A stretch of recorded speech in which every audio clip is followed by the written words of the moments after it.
Hello and welcome everyone. My name is Diptarup Ghosh Dastidar and I'm an assistant professor in the Amity School of Languages, Amity University, Chhattisgarh. And today we are going to discuss the poem The Last Ride Together by Robert Browning. So, in the earlier session, we have already discussed the introduction to this poem, in which we talked about the structure of the poem and we also talked about the various ideas that we get in all of these singular paragraphs. Today, we are going to get out of that structural analysis and we are going to enter into the poem itself. So, we are going to read the poem stanza by stanza and understand what every single line means. We'll divide the reading of this poem into two video sessions. The first video would cover the first five stanzas, and the second video would cover the last five stanzas because this poem has 10 stanzas in all. So, without further ado, let's get into the poem. So, the first stanza that we have it goes something like this. I said, then dearest, since 'tis so, since now at length my fate I know, since nothing all my love avails, since all my life seemed meant for fails. So, what the poet here is doing is, we have discussed that this is a dramatic monologue, and therefore the entire poem will be spoken by one person. And the interesting thing about Browning's monologues is that you get a story in this monologue. So, here the story starts, and he says, with a kind of a narrative flow. So, as a narrator, the person in the poem says something, and this is the dialogue. Then, dearest, this dearest is the lover.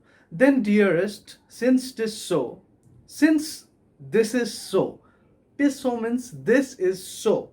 So, what has happened? He just says that since this is the case, what is the case? We do not know the case. Let's understand the case. I said, then dearest, since 'tis so, since this is the case, since now at length my fate I know.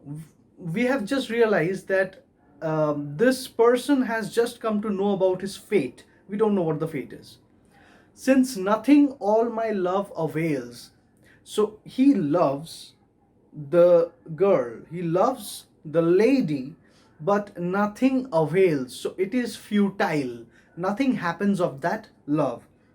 Since all my life seemed meant for fails.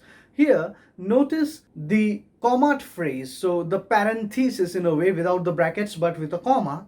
And let us read this line without that. Since all fails, that is the meaning. Everything fails. So, since I have known my fate, since my love is completely futile, and since all fails, and what is this all? It is described by all that my life seemed meant for, everything that my life seemed to be having a meaning for. So, if my life had a meaning, it doesn't now because everything has failed. The entire reasoning is failing now. Since this was written and needs must be, something has happened. He says that something has happened and that is how it should be. That is how it has been written and that is how it should be. And that does not go in favor of the person who is speaking. My whole heart rises up to bless your name in pride and thankfulness. Now, it seems as if something has happened which he doesn't like, but still he is thankful to the lover, and his whole heart rises to bless the lover in pride because he has been proud of whatever moments they have spent together, and he is thankful for whatever moments they have had. So my whole heart rises up to bless your name in pride and thankfulness. Take back the hope you gave. I claim only a memory of the same. So take back the hope that you gave. So the lady had once given a hope to this lover. He is asking, please take back that hope. Do not give me any more hope, because the more I hope, the more disappointed I will be. Now we are getting to understand that maybe there was a love relationship between the two, and for some reason, the narrator of this poem, the speaker of the monologue, loves the lady, but the lady does not reciprocate the love, or is not able to, due to some circumstance, due to some reason, as we see in Porphyria's lover, let's say. So again, Porphyria's lover, I'll get to that poem very soon at some point of time, because I think that in almost all of my lectures on Browning, I've talked about Porphyria's lover, since it is such a favorite poem of mine. But anyways, your name in pride and thankfulness, take back the hope you gave. Don't give me hope. I claim only a memory of the same. I don't need you. I don't need to have you. I just need a memory of you. Now, as we've discussed before, this is the alternate version of Porphyria's lover. So both of them, they know that the love is futile. They won't get the lady with whom they are in love with. But Porphyria's lover chooses to take an action which is drastic and kills the girl, whereas this person understands the situation and accepts that, well, that is all that he can do. Only a memory of the same, and this beside, if you will not blame, your leave for one more last ride with me. And this beside, keeping that in mind, if you will not blame, I would like to have a last ride with you. Now see, just asking for one simple last horseback ride. And that is the first stanza, in which the poet, not the poet, the narrator of the poem, the speaker of the monologue, asks his lover for one last ride. Maybe their relationship is at an end, and this is like the last walk that they are going on, and well, maybe they'll just talk about some things. So what happens when he asks for this one last ride? What exactly happens? Let us see ahead and move to the second stanza.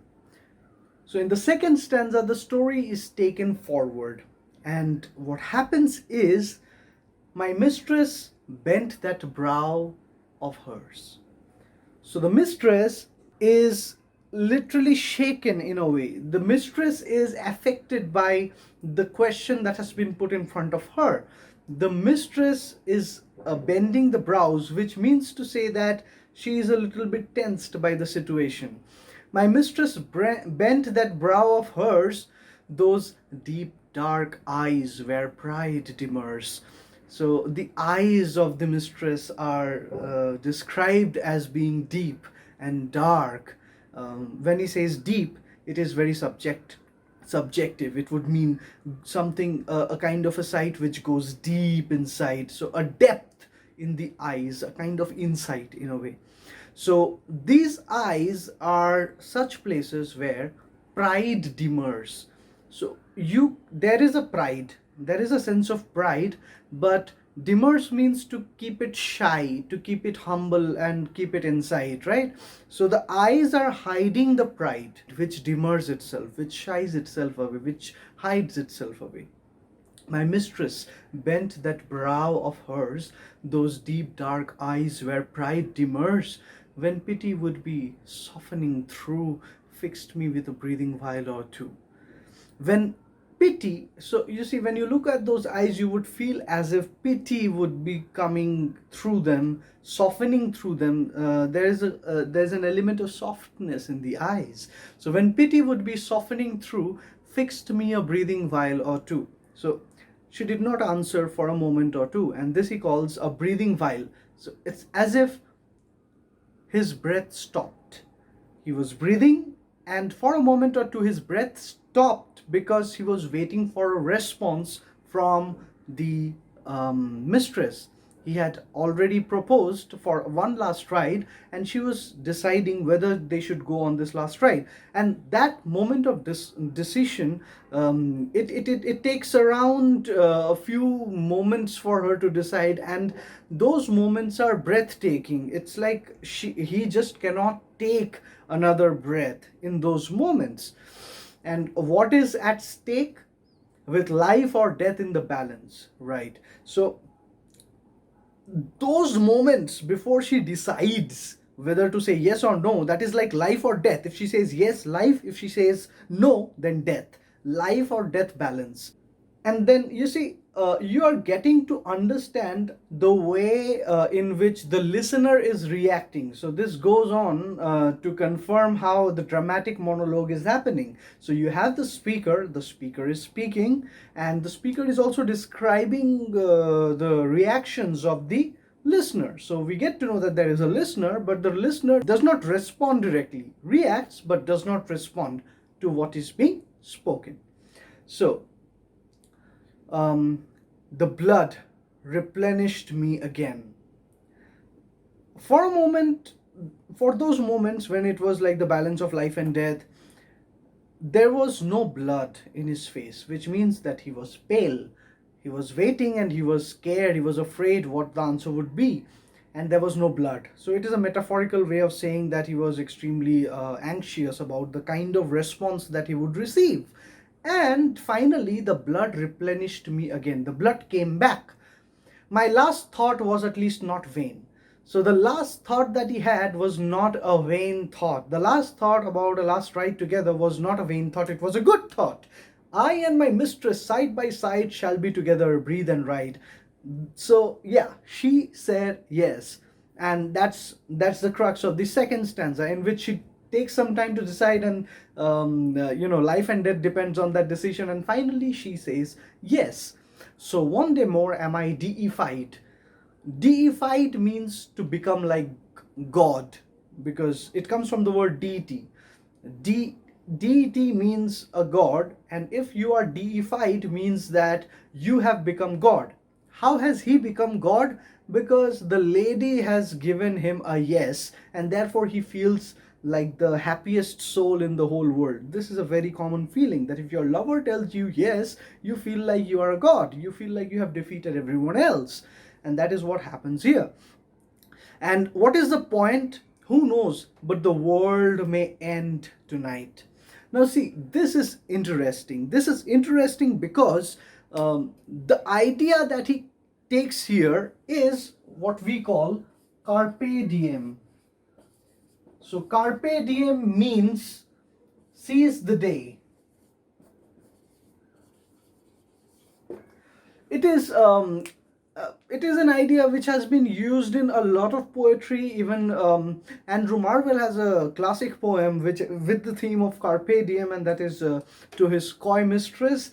Most carpe diem poems are they work in the arena of love, because lovers usually they wait for a moment when they would be able to satisfy their physical wants, but one of the lovers is not ready to do so, and therefore the reasoning behind why to love is usually, well, life is long, not so long, we don't have a lot of time, we don't have a lot of space, so let's just make use of the little space, the little time that we have, and seize the day. Let's seize this moment. We have this one last moment. We will live every single moment like it is the last moment of our life. So living today as if it is the last day, that is the idea. Who knows, but the world may end tonight. Kal ho na ho. Whether there will be any tomorrow or not, we do not know. The world may end tonight. So I am happy today. I am like a god. Today my mistress has said, yes, I want to go on that last ride with you. What happens next? The third stanza introduces the element of a journey. So the journey starts in the third stanza, and he says, hush, hush. So the moment you say hush, means that after this, everything that they would be talking with each other, it would be in whispers, because now they are close, and when they are close together, whispering is the best way of speaking. So he says, hush, if you saw some western cloud, all billowy bosomed overbowed. So says that if you ever see some western cloud, some cloud that is coming from the west, usually western clouds are big clouds, and as it is described in the very next line, all billowy bosomed. Billowy bosomed, here again, it is like a metaphor, because clouds don't have a bosom. A bosom means the torso, that is, and this torso is billowy. Billowy means enlarged, swelled, puffed up. Clouds don't have bosoms, but men and women have bosoms.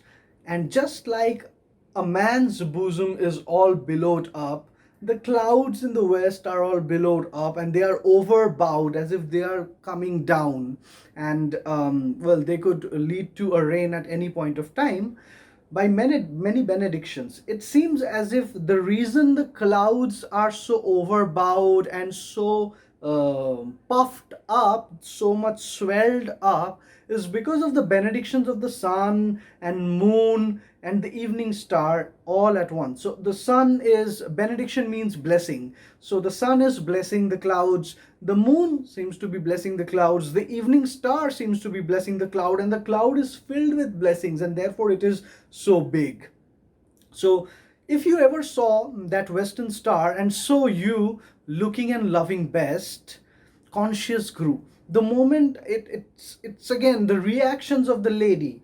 So here you is not you the reader, it might be you the reader, well, it depends on how you read the poem. But here you means the lady, the mistress with whom he is traveling at this moment.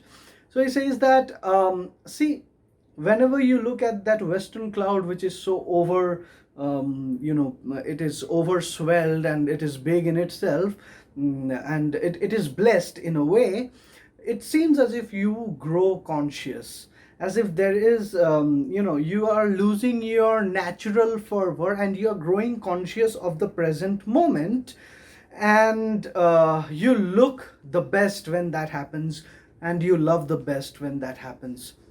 Your passion, you have such a passion, my dear mistress, that it draws the cloud, it draws the sunset, moonrise, starshine, everything down on you.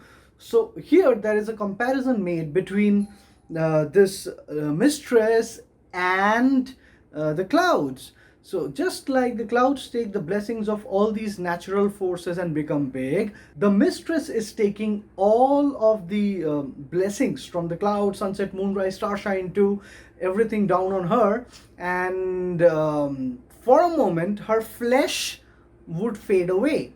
Yet more near, everything would be so close to her, she would be so blessed with all of this that her flesh would fade away, for heaven was here. Because she would seem like heaven. When you do not have flesh, it's heaven. There's a movie called Parfum, and in the movie Parfum, towards the end, there's a scent, there's a perfume which is made, and when this perfume is put on the person, what happens is that the person has a godly fervor. So people start thinking the person to be God, and they tear away all the flesh from that person. Until heaven is created in that very spot. So that is a very gory understanding of heaven. But here what he means to say is that all of nature is bestowing all its goodness onto the lady, and therefore she seems so much more lovelier, and it seems as if there is a heaven right beside him. Thus leant she and lingered. So leant she means she leaned on the poet, not the poet again. She leaned on the person who is speaking the poem, and lingered, stayed there, joy and fear. So there are two emotions. Now see, it's not giving any direct joy and fear, just mentioning them, not giving using it in a line in a grammatical way. That is poetic license. Joy. Why joy? Because the mistress is finally leaning on him and lingering there, so staying right there. And fear. Why? Because she might go away. Joy and fear. Thus lay she a moment on my breast. So you see, there's a passionate moment, and many critics have said that this poem, it is not simply about a horse ride through a countryside that this poet is asking for, that the speaker in the poem is asking for. Many critics say that there is a sexual innuendo throughout the poem where the act of riding is actually the sexual act, and it seems as if the person speaking in the poem had asked for one last sexual favor and he got granted that wish. In that way, this poem becomes a little bit limited and restricted, but that is one way of understanding the poem. There are other ways which think of love, think of this journey as something beyond just a physical journey. But the physical journey makes complete sense as well. When you read the poem, you understand that. Next, we move on to the fourth stanza. Here, till here, we get the beginning of the journey. So everything is said. She has said yes, she has come and sat beside him and is leaning on him, and now the journey can start. Now, see, this is interesting because now it seems as if they are on the same horse, because otherwise how would she lean on him? So this is a very intimate moment between the two. They are ex-lovers and it is an intimate moment. They are on a horse and they are riding, and then the ride begins in the fourth stanza. So what happens? Then we began to ride. My soul soothed itself out a long cramped scroll. I love this imagery. I love this metaphor over here. So imagine this. He is thinking of his soul to be a long cramped scroll. Just like a scroll is a piece of parchment, it is a piece of manuscript, and that manuscript has been crumpled up and crunched into a short space for a long period of time. It has been long cramped, that scroll, and finally when you open that scroll and leave it out in the wind and the wind passes through it, it flutters in the wind. He is the speaker in the poem is actually comparing his soul to that parchment. Says that my soul is fluttering in the wind. It is happy. It is open, free and happy, just like that long cramped scroll which flutters in the wind. So this is an amazing metaphor, and you can obviously give if you have to talk about metaphors in the poem, this should be one of the metaphors. Then we began to ride. My soul smoothed itself out a long cramped scroll, freshening and fluttering in the wind. Past hopes already lay behind. So there were some hopes, and these hopes lay behind. He's not thinking about his past anymore, living in the present, not thinking about the hopes that he had in the past, because he had more hopes. He had hopes of more rides like this, maybe, and those will not happen. So, nothing to do. What need to strive with a life or I? What is the point of living a life in which you think about the possibilities? What is the need to strive with a life? Or I means something which is not orderly. So if your life has not been orderly, why do you strive about it? I mean, why do you think so much about what could have happened and this could have happened if I had done that? So it goes on to say, had I said that, if I had said that, this would happen. Had I done this, if I had done this, this would happen. So might I gain, so might I miss. Oh, I might have gained this. Oh, I might have missed this. Might she have loved me? Maybe she would have. Just as well, she might have hated. Okay, she might have hated you as well. Who can tell? Now you see, this makes complete sense, doesn't it? He is talking about various possibilities that might have existed. And where had I been now if the worst befell? And here we are writing she and I. So he says that where had I been now if the worst befell? Even if the worst situations would happen, where would he be right now? Well, nothing matters, because right now at this present moment, here we are riding she and I. So everything that has happened till now has led up to this moment where he and she are riding for that one last time, and this is a moment of euphoria. This is a moment of happiness. This is a moment of excitement that cannot be expressed in words, and this would not have been possible, not at all have been possible, if the things that have happened before would not have happened. So he's happy. In a way, he's happy. And now when he thinks about the failures and how he might have failed at some point of time, the reason why he might not get the mistress anymore, thinks about failure in a larger way. In this fifth stanza, that is, thinks about failure in a larger way, where he says that It is not just he who fails, everyone fails. So let's understand what happens in the fifth stanza. Fail I alone in words and deeds? Why? All men strive, and who succeeds? So he says that it is all men who strive. Everyone strives to be something, to be good. But who succeeds? Well, not everyone succeeds. That is what is intended. We rode, it seemed my spirit flew. So they kept on riding, and it seemed like his spirit was flying, as if now see, always remember that both these explanations of a sexual act happening as well as a horse ride, a normal horse ride, both of them are completely plausible the way it has been described. So fail I alone in words and deeds? Why? All men strive, and who succeeds? We rode. It seemed my spirit flew. It seemed that the spirit flew. Saw other regions, cities new.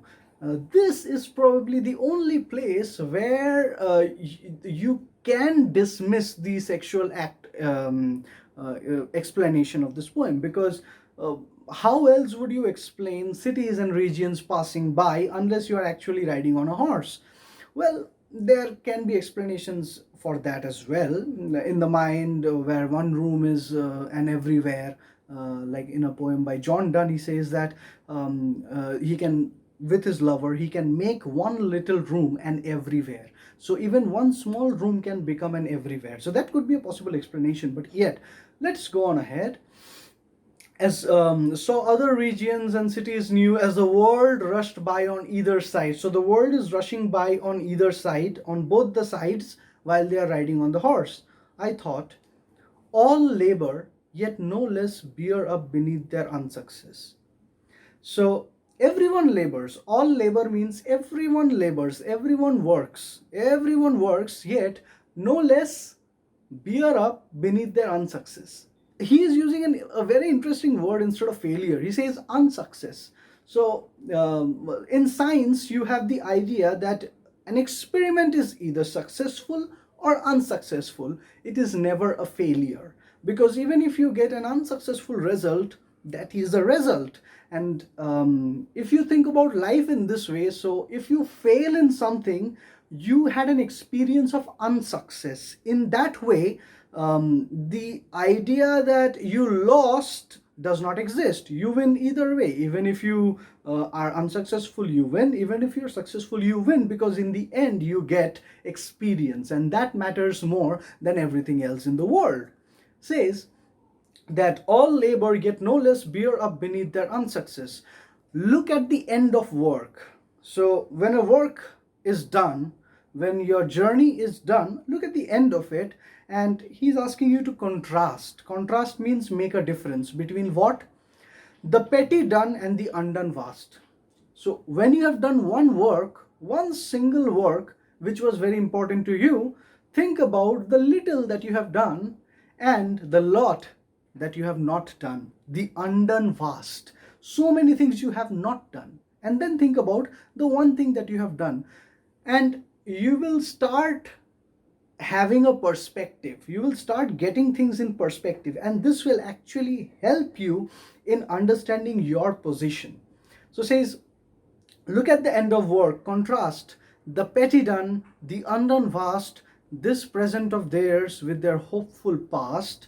So contrast the present moment with the hopeful past. So once upon a time, the past was hopeful and this present time might be something else, but contrast, make a distinction. Are you happy with what has happened? If you're not, how to be happy? So this poem is a very optimistic, is a very hopeful poem, unlike Porphyria's Lover, which ends in a very different grotesque manner. But in this poem, we have a hopeful message, and it says that this present and theirs with the hopeful past, I hoped she would love me. So he had a hope that she would love him, and here we write. So you see, ambiguous. Ambiguous means you cannot say whether it is a good thing or a bad thing that they are writing here. For him, the phrase here we ride, and he has here we ride in almost every paragraph.